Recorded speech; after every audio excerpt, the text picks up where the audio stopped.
What's going on, Sooner Nation? The Oklahoma Sooners held a massive recruiting weekend for the Oklahoma-Michigan game.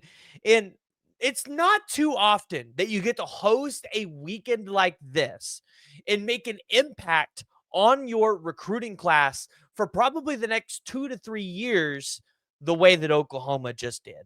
Talked to multiple recruits, probably up there to 10 to 12 recruits at this point. And the consensus around the board has been this weekend was phenomenal. The environment was incredible. And you're seeing a lot of recruits really excited about the Sooners and where Britton Venables and the staff are taking them. So, we've got a couple updates for you. We got a 5-star update. We got a couple 4-star updates. Oklahoma's getting predictions in favor of a specific wide receiver. We're going to talk about that. So, join the discussion. Jump in the comments below. Let me know your thoughts. And if you're new to the channel, this is where I ask you to hit that like and hit that subscribe button so you're not missing out on any OU recruiting news or just any of the week by week, game by game activities. We like to cover it all for you here and talk about it. And of course, it helps when you guys jump in the comments because I like interacting with you guys. But the first guy that we got to talk about is Deare Dern. I think I've said that right, but he is a 4-star top 100 wide receiver here in the 27 class. This was his first visit to Oklahoma coming out of Pacific Palisades, California, out of Palisades High School. Has a little over 19 offers. And listen, he's got the who offers. He's got the who's of who of college football. But he's been getting predictions from Steve Wiltfong, Blair over at 247, Adam Gorney, and a couple other guys. So everybody's kind of jumping on the bandwagon that this guy could end up as a Sooner. Now, I did have a chance to catch up with him and kind of ask about the visit and kind of see where Oklahoma stood. And he said really what stood out was the culture and how much Oklahoma's coaches care about their players and where they stand for him. He thinks they're number one. He had a wonderful visit. And so if you're an Oklahoma fan, you always feel good to hear that from a recruit. But at 5'11", 180 pounds, this is a guy that where you definitely see him maybe as a little bit more of a slot receiver, but also as a guy that could be used kind of like the way that Oklahoma used Hollywood Brown because he's got some track speed to him. So you get him out in space. This is a guy that could be a true home run for you.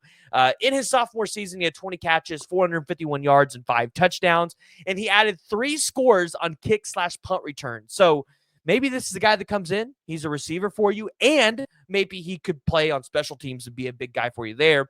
He was a 2-sport standout with one of the fastest sprinters in the country. He ran a 6.789 60-meter at the Nike Indoor Nationals to set the freshman national indoor record and ran a sub-1050 100-meter 4 times the spring with a personal best of 10:43 and a personal 21.25 200-meter time. So obviously, he is an extremely good athlete. You see why Jim Nagy and the staff want him. You saw Emmett Jones tweet out a picture of somewhere in California. You saw Stacey Ford get on Twitter. And then you start to see the predictions flow in. And, hey, maybe it's Dern that's going to be next for Oklahoma. But we're just going to have to patiently wait and see for that commitment to drop. But the question is, what about some of these other targets for Oklahoma? Because they had a lot of guys on campus this weekend.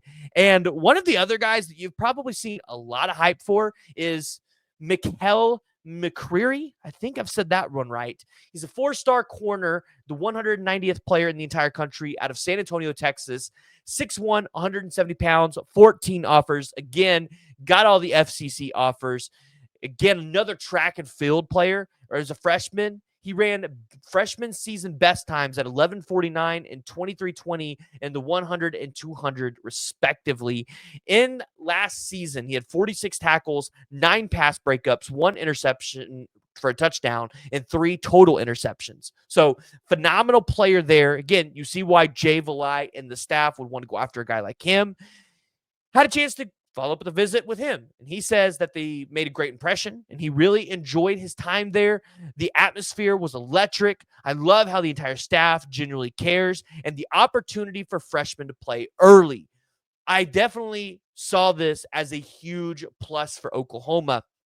Putting out last year Eli Bowen as a true freshman, and this year putting out Cortland Guillory. It's not going to go unnoticed for these recruits. They're going to see the Michael Fasusis and the Cortland Guillories out there playing and playing very well and think to themselves, if I can play like that, I can make an impact my true freshman year. Now, I did ask, hey, what schools are looking at you the hardest? Who are you constantly talking to? It's OU, A&M, Texas Tech, Wisconsin, SMU, Vandy, and Arkansas. And he is planning a return trip to Oklahoma. But this one definitely sounds like Oklahoma's doing what they need to do to try to go out there and land his recruitment. I did get also a chance to follow up with Daniel McMorris, the 3-star offensive tackle out of Norman North. And he said that the visit was absolutely great. And Jim Nagy loved the way he plays, and his tape is violent and aggressive. And he said that maybe he's hoping to hear from him soon. So maybe you'll see an offer go out for the 2026 3-star offensive tackle, Daniel McMorris. And if so, that one could probably go Oklahoma's way pretty quickly. But what about the 5-star that I promised you? Because that's the one that I think everybody really cares about. Or, well, at least that's what the chat cares about most of the time, because I see so many people down in the comments complaining that Oklahoma does not land enough 5-stars, not understanding their recruitment of a 5-star and how hard it is to land a 5-star. But yeah, Joshua Dobson, the 5-star cornerback, got a chance to catch up with him after his visit. And we're hopefully going to have him here at the podcast soon. But he had a really good visit, guys. He really loves Jay Valai, another guy that definitely took notice of the true freshman that got an opportunity to play. And Oklahoma's definitely done what they need to be a player in this recruitment. I think if you're an Oklahoma fan, you're obviously watching this and asking yourself the question, though, is Oklahoma going to pay and do what it takes to land a 5-star? Because that hasn't been Oklahoma's strong suit so far, at least in the 26 class.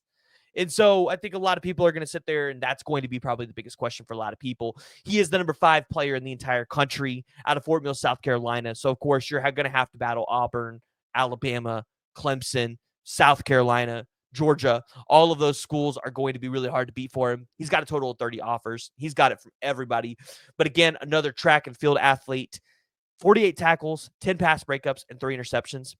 The big thing that I want you guys to notice between Mikuel and Joshua Dobson, similar height, similar weight, similar production in high school. One's a 5-star, one's a 4-star. Okay? I trust Jim Nagy. They're both track athletes. If you don't land Joshua Dobson and you just get Mikuel, guys, still really good class. But I really like where Oklahoma's right now has positioned themselves for Joshua Dobson. Sounds like they're going to get another visit here.